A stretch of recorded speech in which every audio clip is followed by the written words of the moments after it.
వశీకరణం, చేతబడి ఈ 2 అసలు నిజంగా ఉన్నాయా అసలు? నిజంగా ఇవి చేస్తే మనుషుల మీద ప్రభావితం నిజంగా జరుగుతుందా? ఎందుకంటే కొన్ని ఇంటర్వ్యూలు అంటే నేను కూడా హ్మ్. చూసాను లైవ్‌లో చేతులు ఇలాగ కదలకుండా ఉండిపోవడం, లేకపోతే ఇలా లెగడం, లేకపోతే ఇలా ఉండిపోవడం, కొన్ని కొన్ని చేయడం లాంటివి చూసామన్నమాట. అంటే ఎవరో నా గుండెల మీద పట్టుకొని నొక్కుతున్నట్టుంది. లేకపోతే నా పీక పట్టుకొని గట్టిగా హిప్నాటిస్ట్ పీకుతున్నట్టు. పట్టాభిరామ్ గారు తెలుసా నీకు? యాహ్! హిప్నోటిజం తెలుసు నాకు. తెలుసు కదా! యాహ్! ఆయన శిష్యులు చాలా మంది ఇప్పుడు సొసైటీలో ఉన్నారులే. హుహు. నువ్వు చెప్పేవి చేసేవాళ్ళు. అమ్మ వశీకరణం దానికి అంత శక్తే ఉంటే నా మొగుడు నా వంకే చూడాలి అని వెళ్ళి చేయించుకుంటుంది. మా అత్త నేను చెప్పినట్టు వినాలి అని చేయించుకుంటుంది. వశీకరణ నిజంగా ఉంటే నేను నా భార్యే కాకుండా మిగతా వాళ్ళు కూడా నా వైపు చూసేలా ఉండాలని వాడు చేయించుకుంటాడు. మొత్తం సర్వనాశనం అయి చంకనాగిపోతాం. చేతబడి లేదు, నప్పిండాకుడు లేదు. ఇదంతా కేవలం చెప్పాను కదమ్మా, నమ్మేవాడు ఉన్నప్పుడు నమ్మించి మోసం చేసేవాడు సిద్ధంగా ఉంటాడు. అంతే. ఏమిటమ్మా చేతబడి? ఏం చేస్తారమ్మా చేతబడి? ఇలా చేతబడి చేస్తున్నారని తెలిసి నేను అక్కడికి వెళ్ళి నుంచున్నా. ఆహా ఓహో అన్నారు. చింతపరిగ తీసుకొని వీపు మీద పటాలని రుణం, వామ్మో చచ్చిపోతాం పదండ్రా అని చెప్పి పారిపోయారు. ఏమిటమ్మా ఇది? ఎక్కడికి వెళ్తున్నారు? కానీ ఏంటంటే ఈ విద్య అంటే చదువు లేని అమాయకులు, జ్ఞానం లేని అమాయకులు ఇలాంటి వాటికి బలైపోతున్నారు. అంతే తప్ప ఏమి అమ్మ వశీకరణం కనుక నిజంగా అంత పవర్ఫుల్ అయితే దేశంలో, మన ఊర్లో కాదు దేశంలో కౌన్సిలింగ్ సెంటర్లు ఉండవమ్మా. ఓన్లీ వశీకరణ కౌంటర్స్ ఉంటాయి. ఓన్లీ అవే ఉంటాయి. ప్రతివాడు వశీకరణ చేసేసుకుంటాడు. ఏముంది? అంతేనే కాదా? ఇవన్నీ ఏంటంటే ఏదో పదం బాగుంది, వశీకరణం పదం బాగుంది, సినిమా టైటిల్కి బాగుంటుంది అంతే తప్ప ఇలాంటి వాటికి నమ్మడానికి కూడా నిజ జీవితంలో ఇట్లాంటివి లేవు. నిజ జీవితంలో ఉన్నవి నేను నమ్మినవేమ్మా. అంటే నేనైతే నమ్ముతా, మీ ద్వారా అందరికీ తెలియపరుస్తా. కన్న తల్లిదండ్రులు నమ్మండి, కాపు కాసే భగవంతుడిని నమ్మండి, మీ మంచి కోరుకొని మీరు బాగుండాలి అని అనుకున్న వాళ్ళ పట్ల నిజాయితీగా ఉండండి చాలు. నన్ను నమ్మితే ఏమొస్తుందమ్మా బూడిదే. భగవంతుడిని నమ్మండి. నేను చెప్పేది కూడా ఒకటే, నాలాంటి వాడిని ఒక సలహాదారుడిగా తీసుకోండి. మీకు ఇష్టమైతే ఫాలో అవ్వండి, అదే ఆచరించండి. ఇష్టం లేదు నష్టం లేదుగా, లేదు.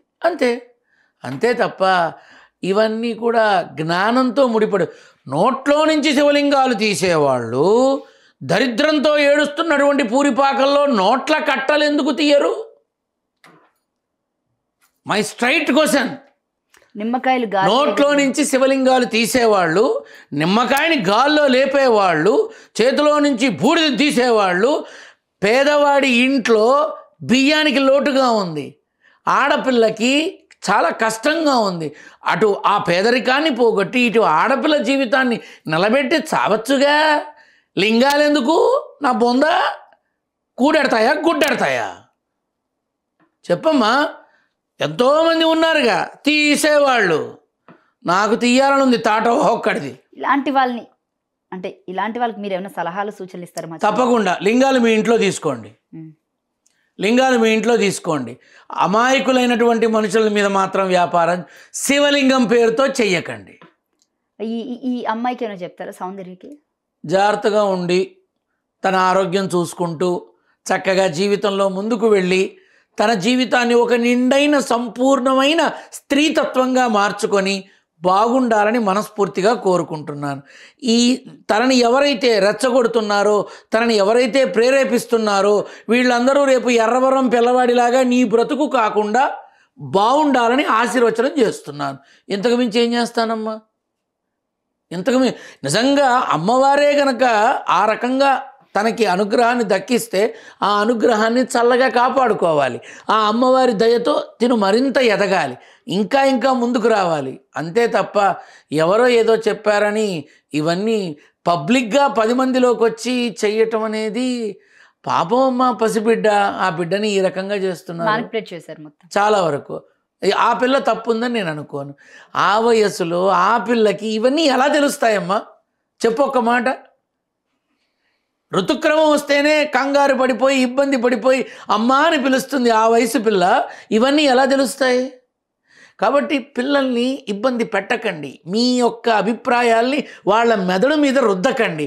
మీ ఆలోచనలు వాళ్ళ ద్వారా అమౌంట్లుగా మారాలని ఆశపడకండి. అది ఎప్పటికైనా ప్రమాదమే. అవి చిగురించే పుష్పాలు, చిగురించే కుసుమ కోమలులు, చిగురించినటువంటి కొత్త జీవితాలు, వాటినెందుకమ్మా పాడు చేయటం? అవి అసలు పూజా స్థలంలో అక్కడ మాత్రమే భగవంతుడు అనేది ఒక మనిషి ద్వారా చెప్పించడం చూశాను నేను, అంతే. ఆ స్థలం, ఆ గది గడప కూడా దాటి రావడం చూడలా. ఇదేమిటో పబ్లిక్గా ఇంతమంది ముందు మాట్లాడుతున్నారంటే నేను ఎలా అనుకోవాలో నాకు అర్థం కావట్లేదు. ఈ మధ్య మీరు అన్నట్టు అసలు నిజంగానే దేవుడి పేరు చెప్పుకొని, జాతకాలు చెప్పేసుకొని, లేకపోతే దేవుడి పేరు చెప్పేసుకొని లైవ్లోకి దేవుడు వచ్చేసాడని చెప్పేసుకోడు బాబా. ఆ లైవ్లోకి దేవుడు రాగానే వెంటనే మీరు కారులో కూర్చోబెట్టి గాంధీ ఆసుపత్రి, ఉస్మానియా ఆసుపత్రి తీసుకెళ్ళి డ్ర్ అని అనిపించండి. అంటే ట్రాఫిక్ గ్యాప్లు ఎగిరిపోతే పాయింటే, ట్రాఫిక్ బాగా జామ్ అవుతుంది మన హైదరాబాద్లో. ఆ టైంలో వెళ్ళిపోతే కరెక్టే. ఈ విషయం నేను మళ్ళీ ఇంకొకసారి నీకు ఒక అద్భుతమైన, అంటే ఈ మధ్య వచ్చిన మన వల్ల సలహాలు వాళ్ళకి యూజ్ అవుతాయి చాలా తప్పకుండానమ్మా. ఇప్పుడు ఆ మధ్య అదేంటి ఇప్పుడు అప్రస్తుతమైన ఒక మాట చెప్తాను. గడచిన కాలంలో మన బీజేపీ ఎమ్మెల్యేల కొనుగోలు కేసులో 5 సంవత్సరాలు నాకు శిష్యుడుగా ఉండి రాహుకేతువుల్ని నమ్మి వాళ్ళని పట్టుకొని ఎంత నాశనం అయ్యాడో యావత్ ప్రపంచానికి తెలుసు. చెప్పినా వినకుండా వెళ్ళాడు. ఇప్పుడు నువ్వు అన్నావే ట్రాఫిక్ అని, ఆ సింహయాజి అనేవాడు అన్నట్ట, భగవంతుడు వచ్చేస్తున్నాడు నాకు చెప్పాడు, మీరు ముందు అక్కడ పసుపు రాయండి, ఎవరు రారు ఇంకా అన్నట్ట. నెక్స్ట్ 5 నిమిషాల్లో మొత్తం పోలీసులంతా వచ్చి వెళ్ళి తీసుకెళ్ళారట. అట్టాగే ఇప్పుడు నువ్వు అన్నట్టు ఆ ట్రాఫిక్లో మళ్ళీ వెళ్ళిపోతాడేమో తెలియదు. ట్రాఫిక్లో ఇరుక్కుపోయినా అక్కడ తీసుకెళ్ళి కూర్చోబెడితే మళ్ళీ వచ్చి బాగు చేయొచ్చు కదమ్మా. మళ్ళీ రావాలి కదా, ఆ పౌర్ణమి నాడు వస్తే కనుక కూర్చోబెట్టచ్చుగా. నీకు అర్థమైందా? ఇప్పుడు సినిమాలో చూసేది సినిమాలో చూద్దాం, బయట మాత్రం సినిమాలో చూసి జీవితాన్ని తీర్చిదిద్దుకుందాము అంటే జరగని పని. అర్థమైందా అమ్మా?